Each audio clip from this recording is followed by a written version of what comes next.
Ողջույն հարգելի հետևորդներ, մենք կրկին եթերում ենք։ Այսօր իմ հյուրը նախկին քահանա Նիկողոս Հովհաննիսյանն է։ Բարև ձեզ, պարոն Հովհաննիսյան։ Մեծ հաճույքով կդիմեի Տեր հայր, բայց քանի որ նախկին եք, խնդիր չկա, ոնց ուզում եք դիմեք։ Բայց զարմանալի է, որ նախկին քահանան այսպես ջերմեռանդությամբ կանգնած է մեր եկեղեցու, մեր հավատքի կողքին եւ այդքան էլ զարմանալի չէ, դուք օրինակ եք իսկական հայ հավատացյալի։ Շնորհակալ եմ։ Ես կարծում եմ, որ մենք բոլորս ուխտ ունենք արած մայրաթոռում եւ կարծում եմ, որ եւ վստահ եմ, որ յուրաքանչյուր հոգեվորական պետք է հավատարիմ մնա իր ուխտին, անկախ ամեն տեսակի քաղաքական եւ կյանքի ընդհանրապես վայրիվերումներից։ Եթե ուխտ ունես կապած Աստծո հետ եւ ուխտ ունես կապած մայրաթոռում, ուրեմն ես վստահ եմ, որ դու պետք է հավատարիմ մնաս քո հոգեվոր ուխտին։ Պարոն Հովհաննիսյան, շատ մի կարևոր բան ասացիք։ Ցանկացած հոգեվորական,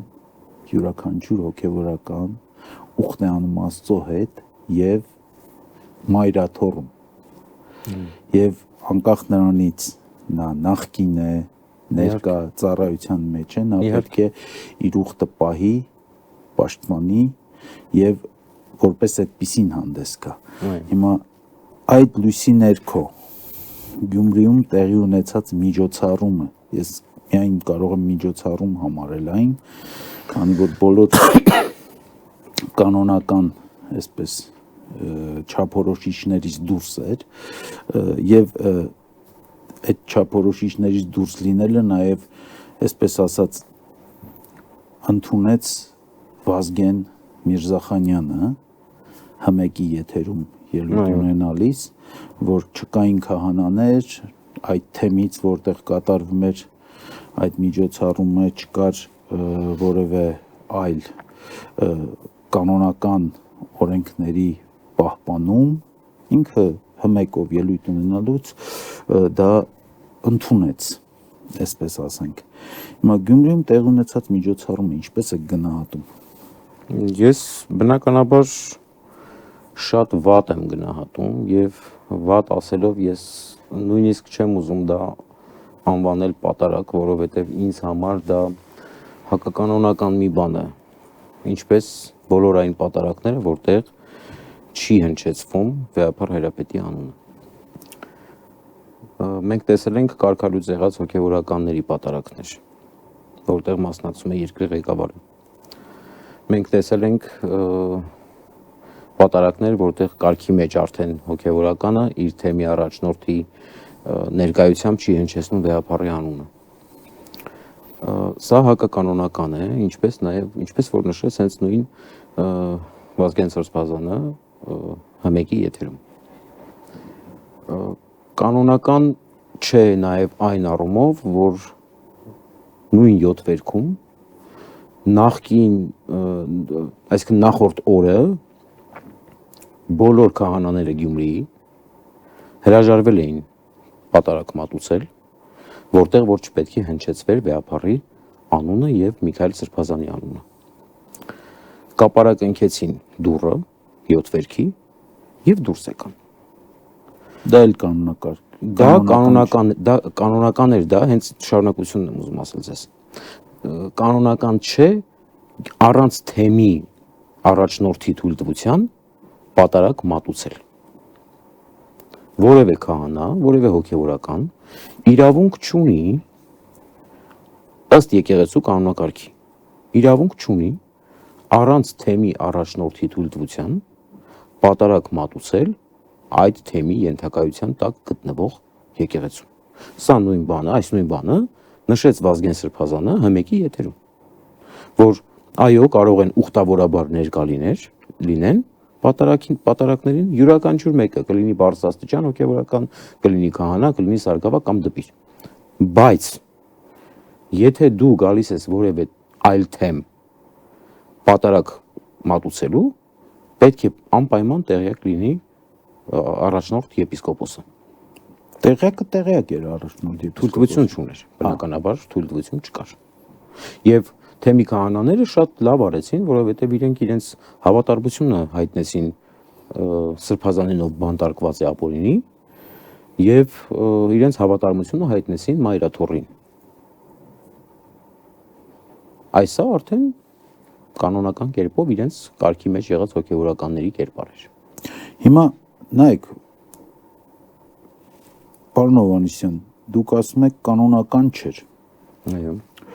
բայց այնտեղ ներկա էին եպիսկոպոսներ, ոչ մեկի եպիսկոպոսներ, Այո։ քահանա, Այո։ որը այդ Կարգի մեջ միջոցառումը կատարում էր եւ կարգի մեջ էր, կարգալույց չէր։ Եթե նախորդ դեպքերում կարգալույց քահանաներ էին անում եւ Այո։ երկրի ղեկավարը այնտեղ էր, կանոնական է արդյոք եկեղեցու դռները փակել եւ կապարակնքելը։ Տեսեք, ես քիչ առաջ նշեցի, որ թեմի առաջնորդի թույլտվությունը չկա։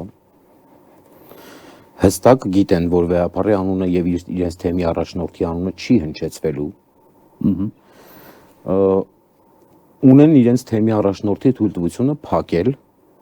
եւ չմասնակցել այդ արարողությանը։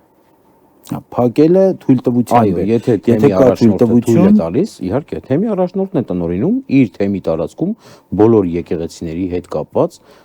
որևէ գործողություն։ հիմա թեմի առաջնորդը բանտարկված է։ Այո, Իմ գնահատմամբ նաեւ ապօրինի։ այո։ Թեմը իրավունք ունի արդյոք թեմը մնացել է ոնց որ առանց առաջնորդի։ Փոխանորդ ունի առաջնորդական, ով կատարում է պարտականությունները, Նարեկ Սրբազանն է։ Հա,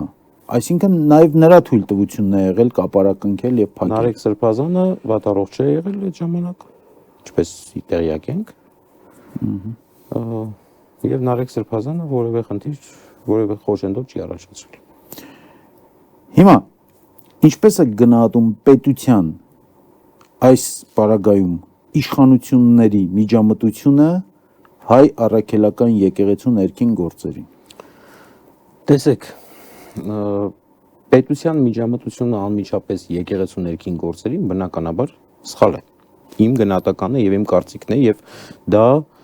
հստակեցված մոտեցում է։ Որևէ պետական մարմին իրավունք չունի դասեր տալ եկեղեցում եւ առավել եւս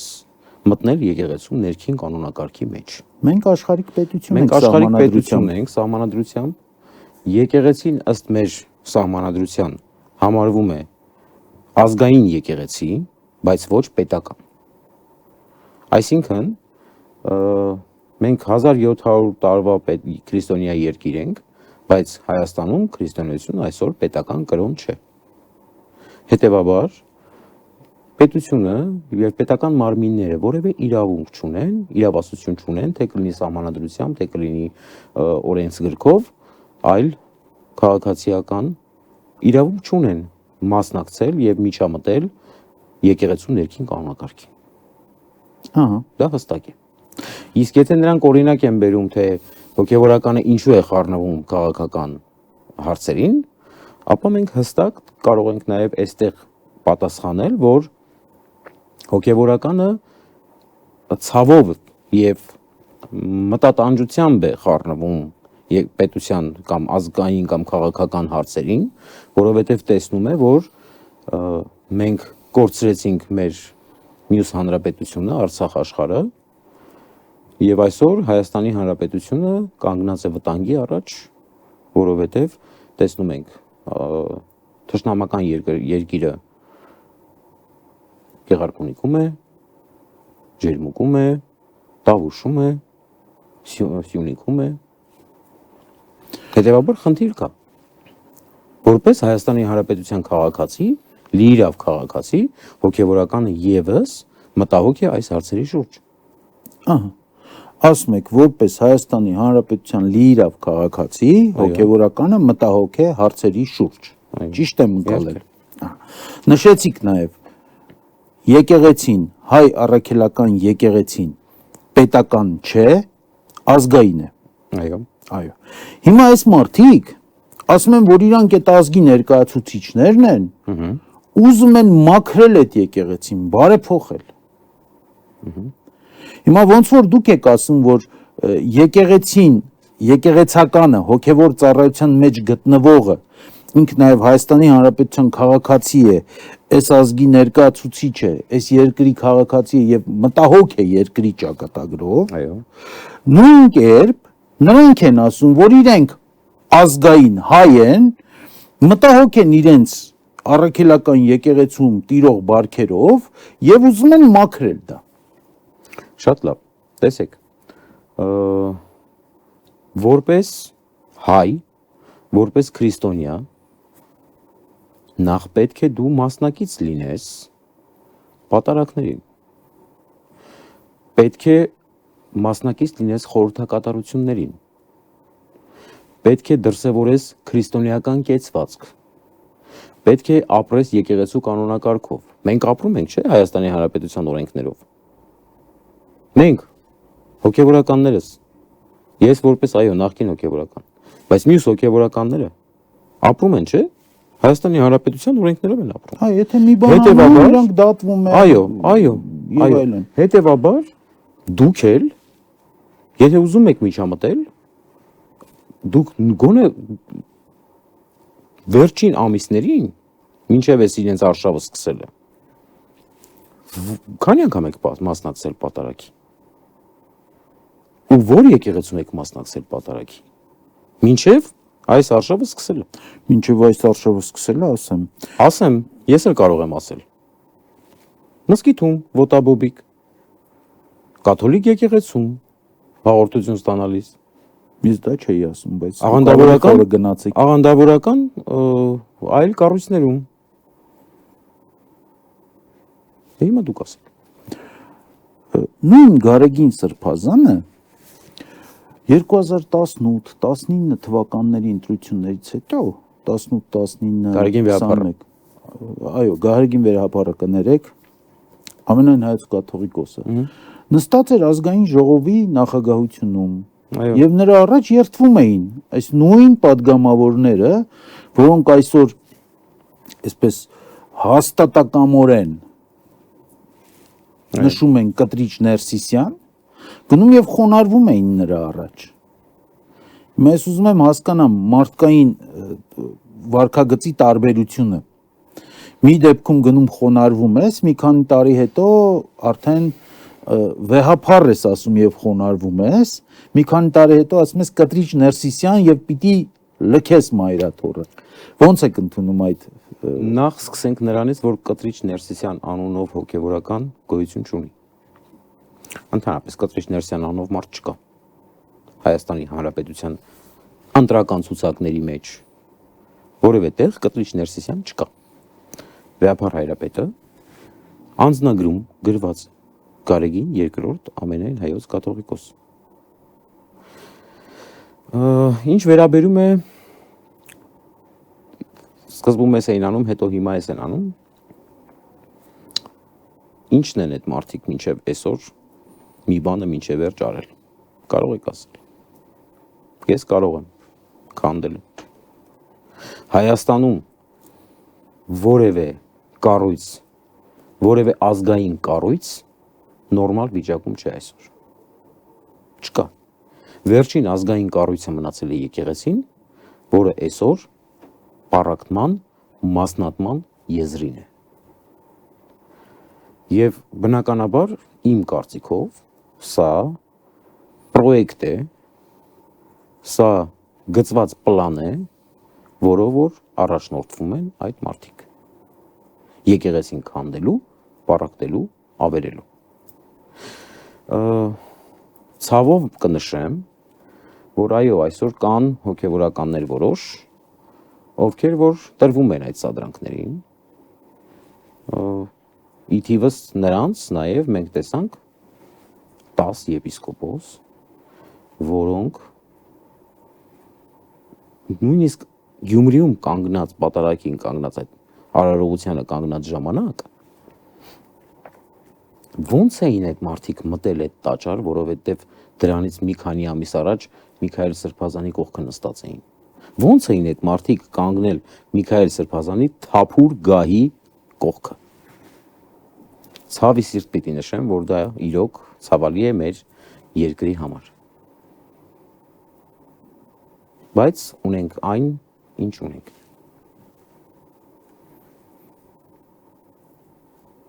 Իրոք ցավալի է։ Հիմա ես մեկ հարց կարող եմ։ Իհարկե։ Այք, պարոն Հովհաննիսյան, հարգելի Նիկողոս, նշեցիք 10 սրբազանների, եպիսկոպոսների,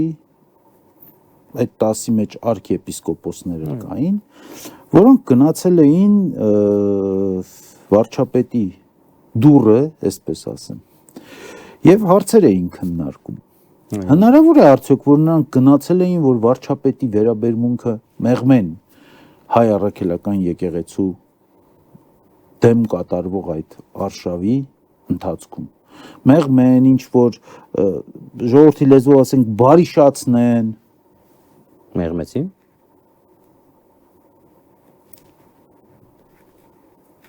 Իհարկե ոչ։ ավելի ահագնացավ։ Ավելի ահագնացավ։ Հիմա արդեն լհնջում են հայտարարություններ, եթե այս 10-ի մասին էիք խոսում, էլի եպիսկոպոսներ են միանալու այս 10։ Դե չգիտեմ ինչ ասեմ։ Հիմա ներկայացվում է 10-ի միջամտությունը գնալը վարչապետի մոտ, Այո։ որպես եկեղեցին մաքրելու գործընթաց։ Մեղքեր գործած, ասենք, եպիսկոպոսներից եւ կարևորը կաթողիկոսից մաքրելու գործընթաց։ Այսպես է, չէ՞ ներկայացվում բոլոր դեպքերում։ Հիմա որ նայում ենք այդ 10 եպիսկոպոսներին, նրանք ամբողջությամբ անմեղ են եւ որևէ մեղք չեն գործել, ասենք ամենաառաջին կետով նշվում է ամենայն հայոց կաթողիկոսը չպետք է զավակ ունենար, կուսակտրոնության ուխտը խախտել է եւ զավակ ունի։ Ես հիմա չեմ ուզում խորանամ ամենայն հայոց կաթողիկոսի կուսակրոնության ուխտի եւ զավակ ունենալու մեջ, քանզի դա իմ գործը չէ։ Ինչպես նշում էր Միքայել Սրբազանը, հայ առաքելական եկեղեցին սակրալ տարածք է եւ դա միայն եկեղեցականների գործն է։ Տեսեք, շատ լավ։ Միքայել Սրբազանին մեջ բերեցիք, ես էլ բերեմ Միքայել Սրբազանին մեջ բերեմ։ Միքայել Սրբազանը շատ լավ արտահայտություն ունի։ Եկեղեցին նման է օվկիանոսի, որը ինքնամաքրման հատկություն ունի։ Ինչպես օվկիանոսն է ինքնամաքրվում, նույն ձևով եկեղեցին է ինքնամաքրվում։ Սա Միքայել Սրբազանից մեջ բերում։ Ում հանդեպ ես խորին հարգանք ունեմ։ Անհնար է այդ մարդի նկատմամբ խորին հարգանք չունենալ։ Իմ հոգևոր ավակ եղբայրն է, Միքայել Սրբազանը, իմ հոգևոր հայրն է։ Հիմա հաջորդը եկեղեցին եթե ունի մաքրման կարիք, եկեղեցին ունի ինքը իր կանոնադրությունը, եկեղեցին ունի ինքը իր մաքրվելու տարբեր ձևերը եւ եկեղեցին պետք է մաքրվի ինքն իր ներսում։ Այո, ես միշտ նշել եմ եւ այսօր էլ բացառություն չի, որ եկեղեցին ունի բաց թողումներ։ Եկեղեցական կառույցը որպես կառույց ունի բաց թողումներ։ Եվ այդ բաց թողումները շտկելու համար գոյություն ունեն կարգապահական հանձնախումբ, գոյություն ունի գերագույն հոգևոր խորհուրդ, գոյություն ունի ազգային եկեղեցական ժողով վերջի վերջո։ Եվ այս 10 եպիսկոպոսները, որ գնացել են Նիկոլի դուռը, այսպես ասած, այս 10 եպիսկոպոսները կարող էին, ինչպես ասեցին իրենց հայտարարության մեջ, ուղերձի մեջ Միքայել եւ Բագրատ Սրբազանները, առաջին ուղերձի մեջ, կարող էին նույնիսկ վերջնագիր ներկայացնել վեհապարին, նույնիսկ վերջնագիր, որ այս հարցերը պետք է անհապաղ լուծվեն։ Բայց չէ, իրենք նախընտրեցին գնալ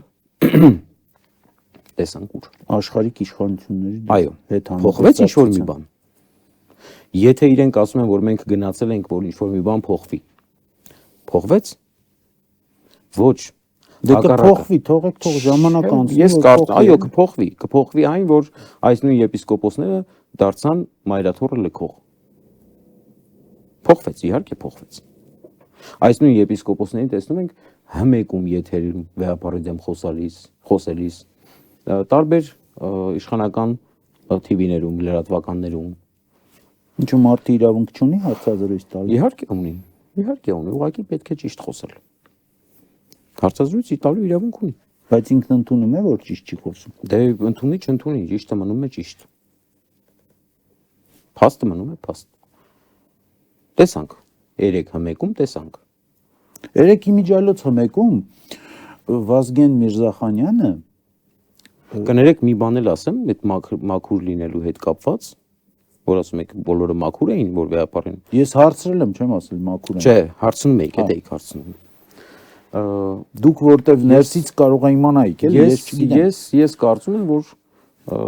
նախ աստվածաշնչյան խոսքը պիտի նայեն իրենք որպես բարձրաստիճան հոգևորական,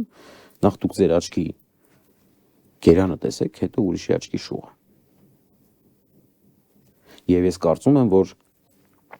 ես վստահ եմ, որ այն բաների մեջ ինչի մեջ որ այսօր մեղադրում են վեհապարին, ես կարծում եմ, որ իրենց հավատքը եւ շատ շատերի հավատքը, 99%-ի հավատքը դրանից ոչ ավելանալու է, ոչ պակասի։ Ոչ ավելանալու է, ոչ պակասի։ Որովհետեւ եթե ըստ իրենց արտահայտության վեհապարը զավակ ունի, հաստատ այդ զավակը 2 տարեկան չի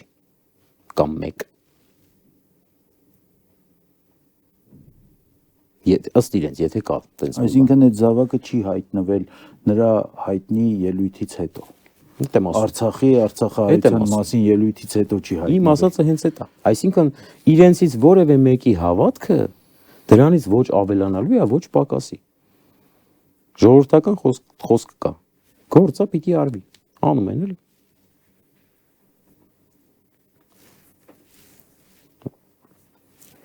Այսքան։ Իդեպ ինչ է ուզում ասել, երեկվա ելույթում Վազգեն Միրզախանյանը մեջ բերեց Անտիլիասի հայոց կաթողիկոսությունը, ինձ թվում է նա մի քիչ առաջ ընկավ, չէր նայել կամ չէր աչքը վրիպել էր ամենայն Անտիլիասի կաթողիկոս Արամ Առաջինի հայտարարությունից եւ մի շատ կարևոր բան ասեց, որ ինչ է Անտիլիասի հայոց եկեղեցիներում պատարակների ժամանակ չի հնչում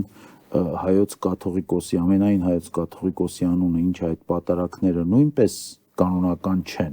Ես եթե սխալվեմ բառացի չեմ կարողանում, բայց մոտավորապես այս միտքը արտահայտեց, էլի, որ եթե Անտիլիասի հայոց կաթողիկոսարանի ներքո գտնվող վանքերում, եկեղեցիներում հայոց կաթողիկոսի անունը չի հիշատակվում պատարակների ժամանակ, այդ պատարակներն են ոչ կանոնական։ Նա հարց էր բարձրացնում։ Հիմա ես ձեզ եմ այդ հարցը տալիս։ Հնչեցվում է արդյոք դուք տեղյակ կլինեք, ես ասենք որպես հավատացյալ, բայց ոչ նախկին հոգևորական, ոչ ներկա հոգևորական չգիտեմ, անկեղծ ասած, որոնեցի արդեն գիտեմ, ճիշտն ասած, որոնումներից հետո որոշ բաներ, հիմա ուղղակի ուզում եմ դուք պատասխանեք։ Հնչեցվում է այդ անունը եւ Արամ առաջին կաթողիկոսի հայտարարության մասին 1-2 բառով ներկայացնեք, եթե ծանոթ եք։ Նախ ես կարծում եմ, որ Վազգեն Սրբազանը ճիշտ չգիտի այս ամենի մասին։ Այսինքն շատ կոռեկտ է արտահայտում։ Այո, շատ կոռեկտ է։ Չեք ասում սխալ է կամ սուտ է ասում, ասում ճիշտ չգիտի։ Այո, ճիշտ չգիտի Վազգեն Սրբազանը։ Ինքը բարձրաստիճան հոգևորական է դեռ կարգի մեջ, ես չեմ ուզենա վիրավորական որևէ խոսք ասել։ Ճիշտ չգիտի Վազգեն Սրբազանը այս մասին, որովհետև Անտիլիասում հնչեցվում է Գարեգին II կաթողիկոսի անունը պատարակի ժամանակ։ Առաջին, երկրորդ հնչեցվում է Արամ առաջին կաթողիկոսի անունը։ Եվ հենց այս պահին ես այդ հատվածը կտրել տեղադրել եմ իմ Facebook-յան էջում, որ կարող են մտնել եւ նայել, թե ինչպես է հնչեցվում։ Կա եւ տեղյակ չեն երևի թե իրենք կամ էլ մոռացել է Սրբազանը երևի։ Ինձ թվում է մոռացել է։ Ինձ այլ բան էլ է թվում։ Մակար Եկբանյանի պատարակը, ինչն այսօր հնչում է մեր եկեղեցիներում, բոլոր եկեղեցիներում, ավարտվում է հայրապետի վերաբերող հատվածով։ Երկար կյանք տուր հայրապետին, երկարորել հայոց հոր, Տեր անսասան պահիր դու միշտ, քո իսկ հիմնած մայրաթոռ։ Ինձ թվում է դա էլ է երևի մոռացել։ Որովհետև Մակար Եկմալյանը, երբ այդ պատարակը գրում էր, եւ այդ պատարակը ընդունվեց որպես մեր եկեղեցական կանոնով որպես պատարակ եւ մատուցվում է ամեն կիրակի, ավարտվում է այդ հատվածով հայրապետական մաղթանք։ Եվ Մակար Եկմալյանը չգիտեր, որ հիմա կաթողիկոսը պիտի լիներ Գարեգին II։ Իհարկե։ Սա կաթողիկոսական ինստիտուտ է, սա պետք է պահպանվի որպես կաթողիկոսական ինստիտուտ։ Այդ իսկ պատճառով եւ Արամ կաթողիկոսը, եւ Պոլսի պատրիարքը, եւ Երուսաղեմի պատրիարքը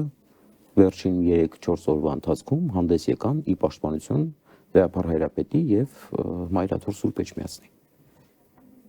Դե Արամ առաջինը բազմաթիվ հայտարարություններ է արել այդ առումով եւ հայտարարություն արվեց այն մասին նաեւ, որ Արամ առաջինը նվիրատվություն էր արել վարչապետին, ներկայացվեց, որ Արամ առաջինը նույնպես եւ այլն եւ Կանադայում նրա ելույթը բացարձակ այլ բան ցույց տվեց։ Արամ առաջինը միշտ եղել է Մայրաթոռի կողքին, միշտ եղել է Մայրաթոռի հետ, անկախ նրանից ով է հայրապետը։ Դե ճիշտը կարծում եմ այդպես է։ Այո։ Հիմա բոլորովին թարմ ձերբակալված մեկ սրբազանի մասին։ Արշակ սրբազանը։ Համալրեց այն սրբազանների ցանկը, որոնք գտնվում են ճաղերի ետևում։ Բագրատ, Միքայել, Մկրտիչ եւ Արշակ սրբազանները։ Եթե Բագրատ, Միքայել եւ Մկրտիչ սրբազանները բանտարկված էին տարբեր բաներով, ապա Արշակ սրբազանի բանտարկությունը լրիվ այլ էր, էլի։ Առաջ ես լսել էի, որ տարբեր առիթներով խոսում էին պլանկցին ջեբը բռնին ախպեր։ Հիմա փաստորեն Արշակ սրբազանի ձեռքը պլանկցող են գցել ջեբը։ Ինքը չի պլանկցել։ Այդ պլանկցողին է ինքը Պլանկցողին են գցել Արշակ սրբազանի ջեբը։ Այո, պլանկցողին են գցել Արշակ սրբազանի ձեռքը։ Ջեբը։ Սա զավեշտ։ Սա իրոք զավեշտ է։ Դրա հետ կապված չկա տեսագրություն, չկա կա մի հոգի, ով ասում է, այսպեսի բան է արվել։ Այսինքն յուրաքանչյուր պարագայի, յուրաքանչյուր մեկիս նույն մեղադրանքով կարող են տանել։ Բացարձակ աբսուրդի ժանրից, բացարձակ։ Սրբազանին փորձեցին։ Իսկ այդ ասողը տեսել, հա, որ տենց բան։ Ես չգիտեմ, տեղյակ չեմ ընդհանրապես այդ մանրամասներից։ Ես ուղղակի մի բան գիտեմ, որ սրբազանին փորձեցին վարկաբեկել։ Սրբազանին փորձեցին տարբեր տեսակի ինչ որ անումներ կպցնել բարոյական իմաստով։ Բայց տեսան, որ չի ստացվում։ Անցան պլան B-ին, իմ կարծիքով էլի։ Փաստորեն պլան B-ն հանդիսացավ պլանը։ Եվ իմ կարծիքով սա զավեշտալի եւ աբսուրդի ժանրից է եւ սա պատմության մեջ կմնա որպես ամենազավեշտալի դեպքերից մեկը։ Եկեղեցու պատմության եւ կարծում եմ, որովհետեւ սա աբսուրդի ժանրից է։ Արշակ սրբազանը շատ պինդ անձնավորություն է, շատ ուժեղ անձնավորություն է։ Արշակ սրբազանին կոտրելն անհնար է։ Արշակ սրբազանի մասին որևէ բան խոսելը անհնար է։ Վատ իմաստով եմ ասում։ Եվ ես կարծում եմ, որ Արշակ սրբազանը ինքը շատ լավ տիրապետում է ամեն ինչի, շատ լավ գիտի ամեն ինչ եւ Արշակ սրբազանին նմանատիպ կալանքներով եւ այլնով մենք տեսանք ով տվեց կալանքը։ Մասիս Մելքոնյան, ով հլասեք Մասիս Մելքոնյան, բազմաթիվ կալանքների հեղինակ է, абսուրդային կալանքների։ Այդ նույնիսկ դատավորները գիտեն, եւ նույնիսկ փաստաբանները գիտեն, եւ բոլորը գիտեն։ Դե Արսեն Բաբայանը հայտնում էր մինչև դատը, որ գնում է կալանքի թուղթը վերցնելու։ Այո, Սպասելիք չունի, բնականաբար։ նրա հարցազրույցներն է ես դիտում, ասես ես սպասելիք չունեմ, ես հիմա եկել եմ դատարան, գնում եմ մտնեմ դատարանի դահլիճ, որ վերցնեմ երկամսյա կալանքի որոշումը, թուղթը։ Մենք ականատես եղանք Արշակ Սրբազանի կատարման նզովքին Ծիծեռնակաբերդում, որ էլի երևի թե ցավեցրել էր ինչ-որ ձևով։ Եվ ոչ մի բան անպատասխան չի մնում։ Ականատես եղանք Արշակ Սրբազանի մամուլի ասուլիսին։ Այսինքն մենք ինչ հետևություններ ենք անում սրանից։ Տեսեք, 10 եպիսկոպոս որևէ մեկին որևէ հարց են տալիս, խորշում են, փախնում են հարցերից, մենակ գնում են իշխանական լրատվամիջոցներ։ Որտեղ հարց չեն տալիս, էլի։ Դե իրենց ուզած հարցերն են տալիս, էլի։ Իսկ Արշակ Սրբազանը 2.5 ժամ բաց մամլո ասուլիս տվեց առանց որևէ հարցից խորշելու, առանց որևէ լրագրողի բացակայության։ Ովքեր ուզենային կարող էին գնալ հարցազրույցի, մամուլի ասուլիսի։ Այնպես որ այս 4 եպիսկոպոսները մեկ օր արդարացված դուրս են գալու, 4-ն էլ։ Հարգելի Նիկողոս, անձամբ ճանաչում եմ երկու սրբազանի, Բագրատ եւ Միքայել սրբազաններին,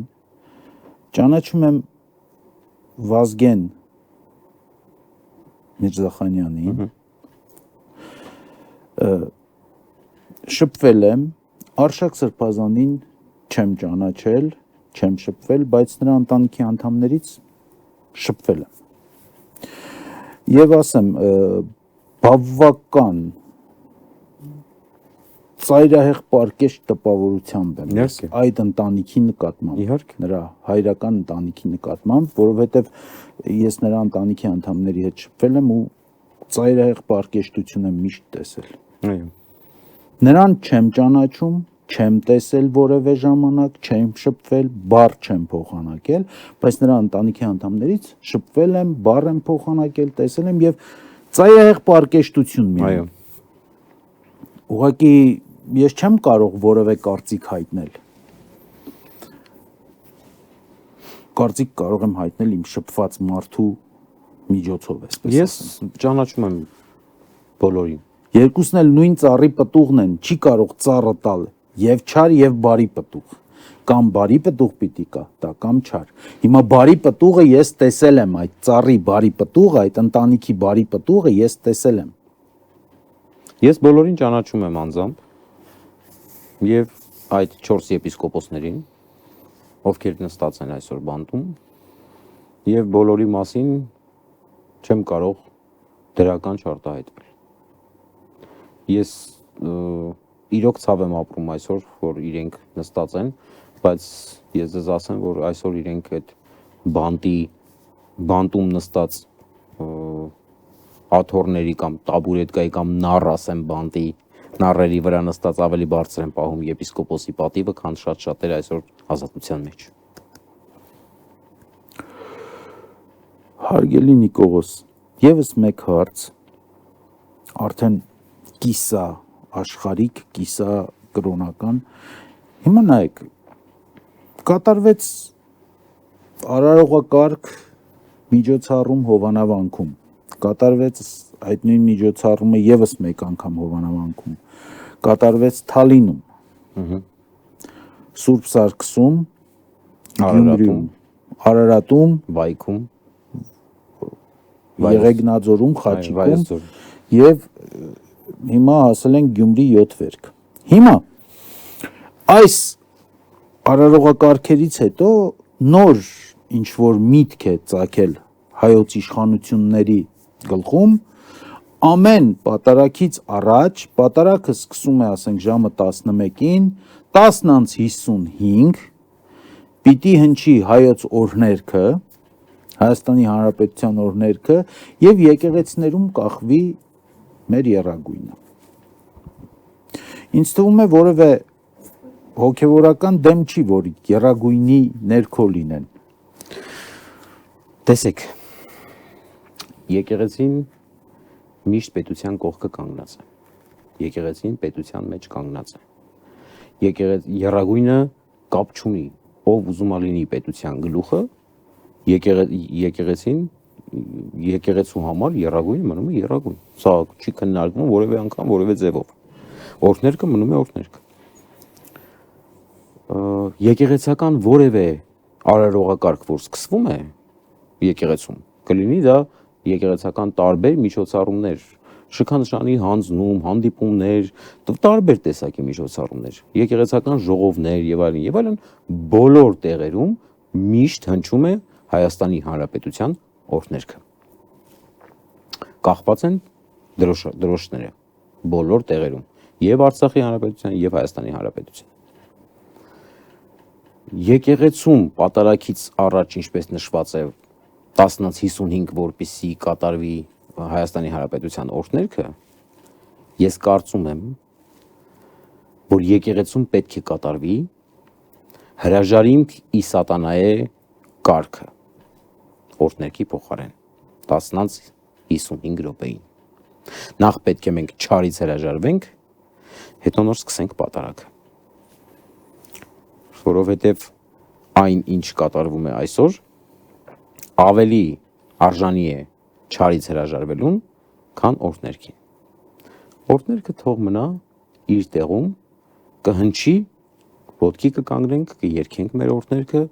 եւ սրբազնագույն ձևով կընդունենք եւ օրհներգը, եւ դրոշը, եւ զինանշանը։ Դրանք մեր պետական խորհրդանիշներն են եւ պետք է լինեն մեր գլխավերևում ընդմիշտ։ Բայց եկեղեցական արարողակարգին որևէ ձևով այն խառնելը բացարձակապես կապ չունի եկեղեցու եւ քրիստոնեության հետ։ Եվ քրիստոնեությունը չի ընդունվել Հայաստանում, չի ստեղծվել Հայաստանում 301 թվականին։ Քրիստոնեությունը ընդունվել է որպես պետական կրոն Հայաստանում 301 թվականին։ Արշակ 3-րդ Տարթատ 3-րդ արշակունու օրոք։ Թադեոս եւ Բարդուղիմեոսը եկել են Հայաստան, տարածել Հայաստանում քրիստոնեություն, մեր առաջին կաթողիկոսը եղել է Գրիգոր Լուսավորիչը, այս կաթողիկոսը Գարեգին կաթողիկոսն է,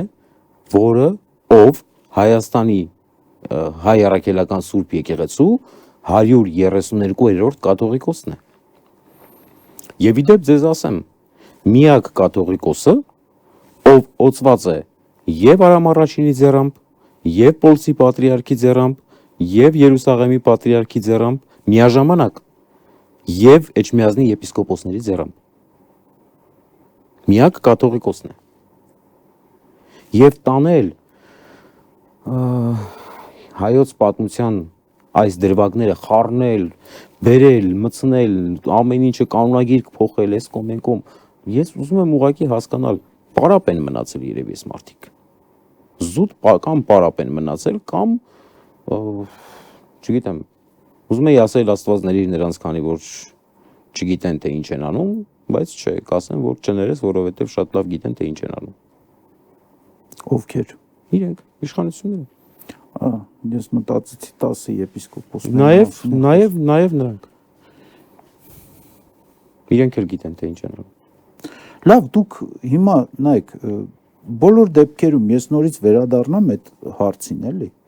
Դուք մեղք չեք համարում, որ կուսակրոնության ուխտ է խախտվել եւ զավակ ունենալը, ասենք, մեղք է թե ոչ։ Իմ անձնական կարծիքն եք ուզում անեք, իհարկե մեղք է։ Եթե կանոնակարգով ենք շարժվում, այո մեղք է։ Բայց յուրաքանչյուր մեղք ունի ներման կարիք, ներման ձև։ Թող գնան, ճգնեն իրենց մեղքերը ներվի եկեղեցական սինոդի, եկեղեցական կարգապահական հանձնախմբի Գերագույն հոգևոր խորհրդի կողմից։ Որևէ մեկի գործը չէ խառնվել մարդու անձնական կյանքի մեջ։ Որևէ մի աշխարհիկ կառույցի իրավասության մեջ չի մտնում խառնվել եկեղեցականի եւ եկեղեցու ներքին կյանքի։ Եվ իրականության մեջ եթե վերցնում ենք,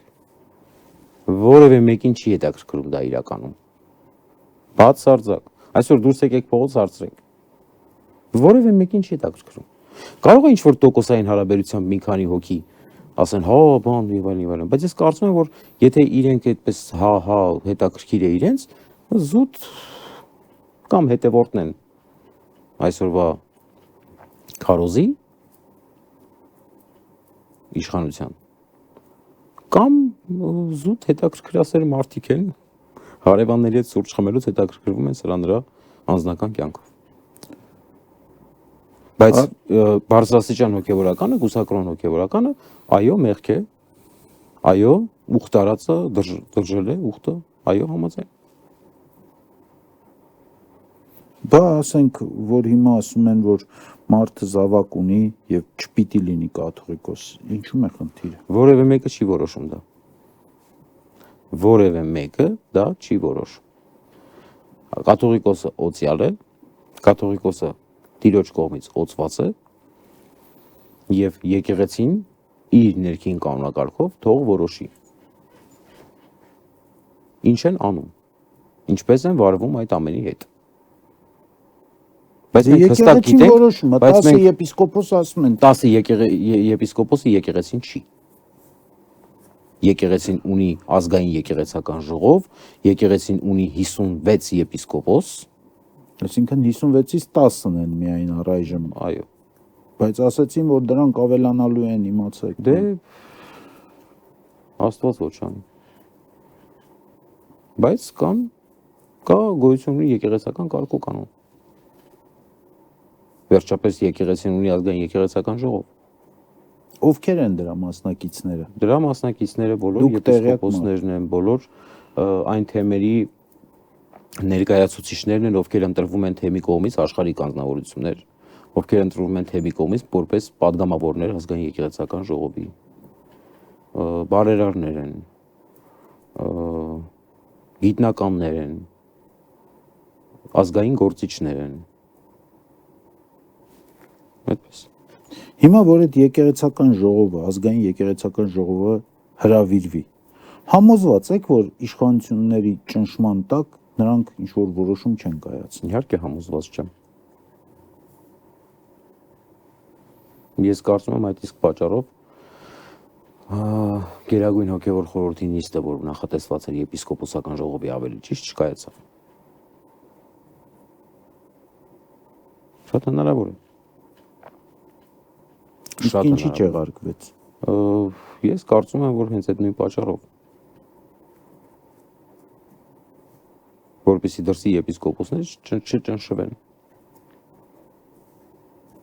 Դրսի ասելով այլ թեմերի արտերկրի։ Արտերկրի, ես մտածի դրսում մնացած էլ չբանտարկված։ Չէ։ Արտերկրի։ Բայց կկայանա։ Վստահաբար կկայանա։ Ասենք լավ, այս 57 եպիսկոպոսները, արքեպիսկոպոսներ, եպիսկոպոսներ հավաքվեցին, եթե մարդիկ, ասենք 10 եպիսկոպոսը դեմ են դուրս եկել, կանոններ են խախտել, այո, կարգալույծ կարող են անել դրանց, թե ոչ։ Այո։ Բա ինչի չեն հավաքվում, եթե կհավաքվեն միաբան ու միահամուռ կհավաքվեն եւ ես կարծում եմ, որ առաջին հերթին պետք է թեմերի առաջնորդների պաշտոններից զրկել։ Ովքեր որ թեմերի առաջնորդներ են, ես կարծում եմ, որ իրենց պետք է պաշտոնազուր կանել ամենաառաջինը։ Հետո նոր մնացածը քննարկել։ Հարգելի Նիկողոս, նայեք, բոլոր դեպքերում ես ընդունում եմ այն, ինչ անում է եկեղեցին, որպես հավատացյալ։ Բայց տեսեք, քահանաներ կարգալույծ անելով, եպիսկոպոսներ կարգալույծ անելով, մի խնդիր կա, չէ՞։ Ճիշտ չի խնդիրը համակարգային ձևով լուծել, քան թրով կտրել։ Ես համաձայն եմ։ Իհարկե։ Ունենալ Դամոկլեան սուր գլխների վրա, դու գնացիր կարգալույծ, դու էլ գնացիր կարգալույծ։ Այսպես կարգալույծ անելով գնանք։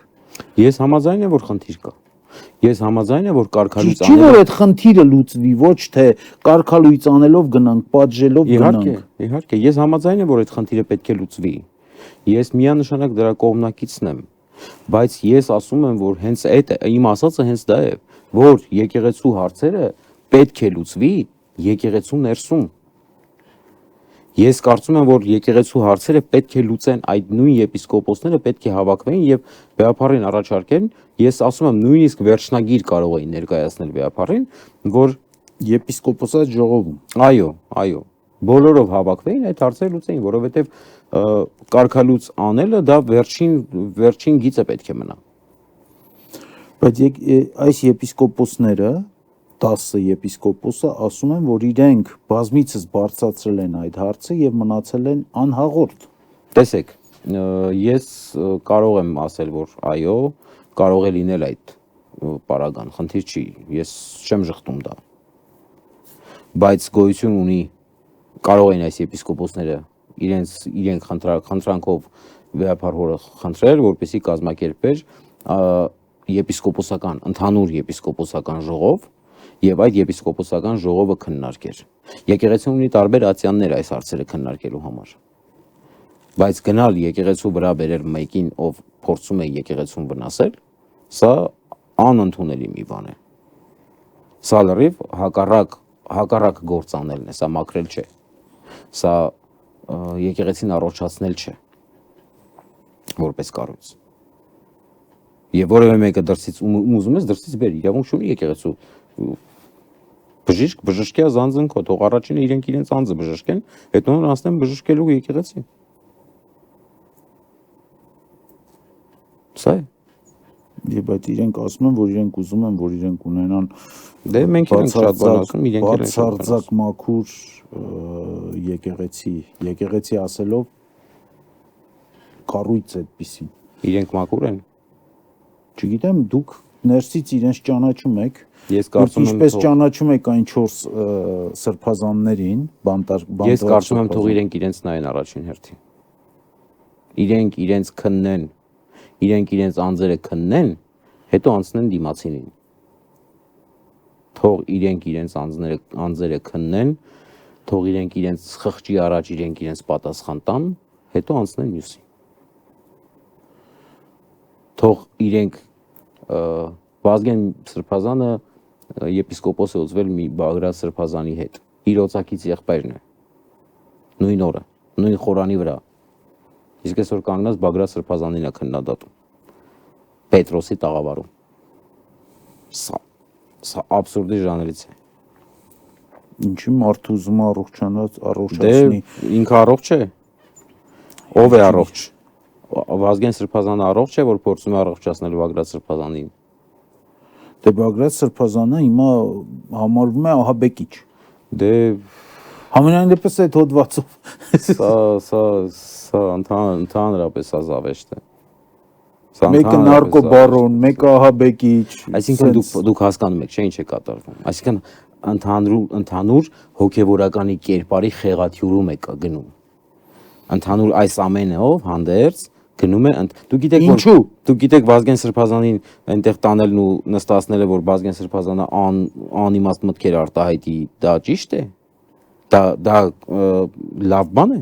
Բայց ինքը այդ մտքին, որ անիմաստ մտքերը արտահայտում։ Դե պարզ երևում է։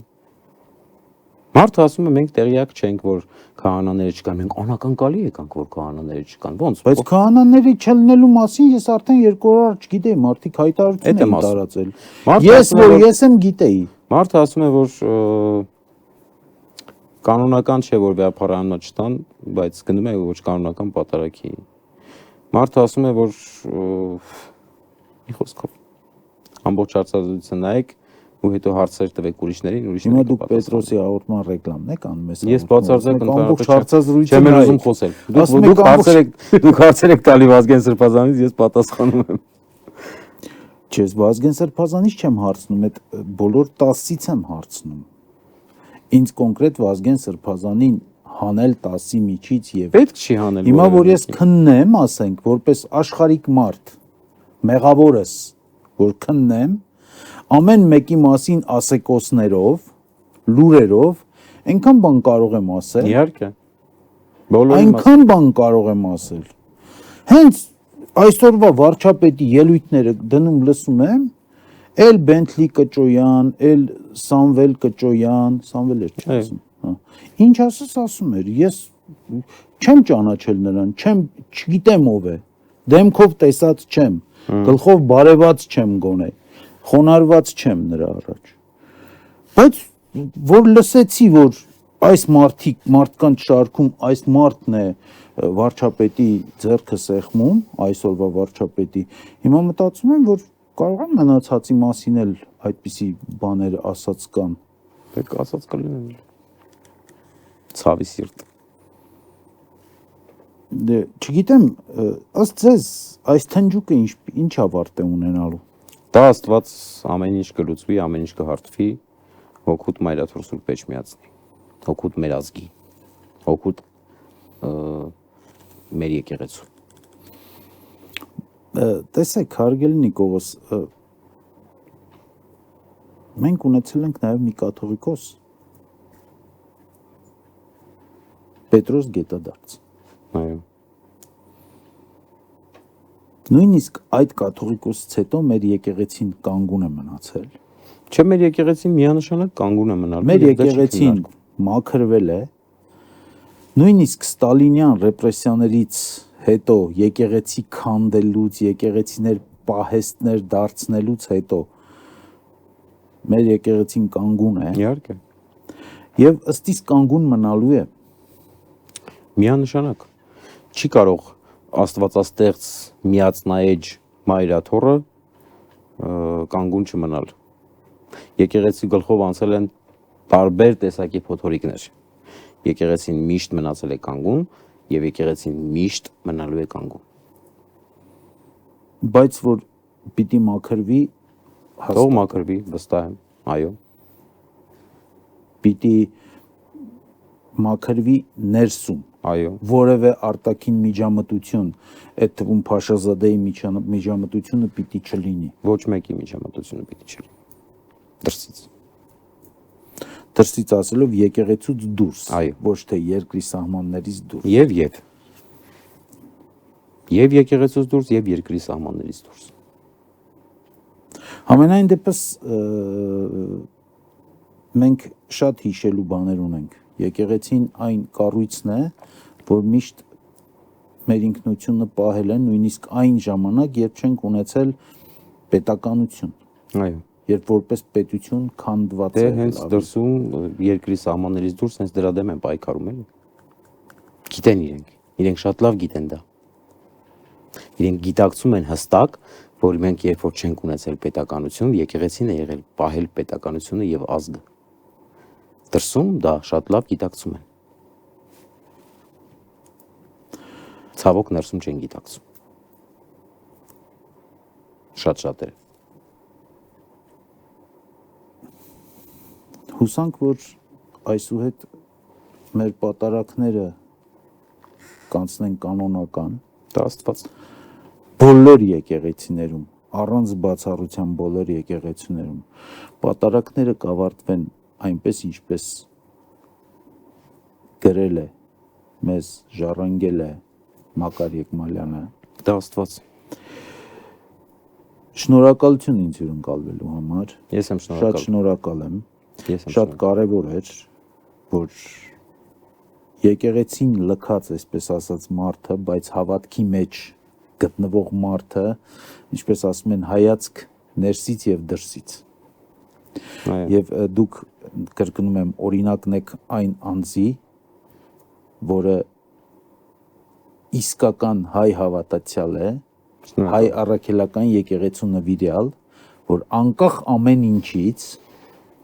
եկեղեցու կողքին է, Մայրաթորի կողքին է, եւ տա Աստված, որ մեր երկիրը, մեր հայրենիքը լցված լինի այդ պոտենցիալով մարդկանցով, որոնք հավատում են, որոնք եկեղեցու հավատավոր զավակն են։ Շնորհակալ եմ շատ։ Աստված օրհնի։ Հաղորդումն ավարտելով կուզեմ նշել, որ Եկեղեցին կանգուն է եղել դարեր, եկեղեցին կանգուն է եղել հազարամյակներ, եկեղեցին կանգուն կլինի նաև այսուհետ, եկեղեցին միշտ իր գլխի կուտակված ամպերը ցրել է իր կողքը հավաքելով հայ ազգին, մեր ժողովրդին։ Եվ ուզում եմ հաղորդումն ավարտել այն հատվածով, որը վերաբերում է հայրապետական աթոռին, մայր աթոռին, ոչ որևէ մի կաթողիկոսի։ Կաթողիկոսները, ինչպես նշեց իմ հյուրը, հարգելի Նիկողոսը 132-ն են եղել։ Հիմա 132-րդ կաթողիկոսն է, բայց մայր աթոռը կանգուն է, կա ու կլինի։ Ամեն հայի սրտից բխած լսիր աս ձայնով Աստված, երկար կյանք տուր հայրապետին, երկար օրեր հայոց հոր։ Տեր անսասան պահիր դու միշտ քո իսկ հիմնած մայր աթոռ։ Ցտեսություն, մինչ նոր հանդիպումներ։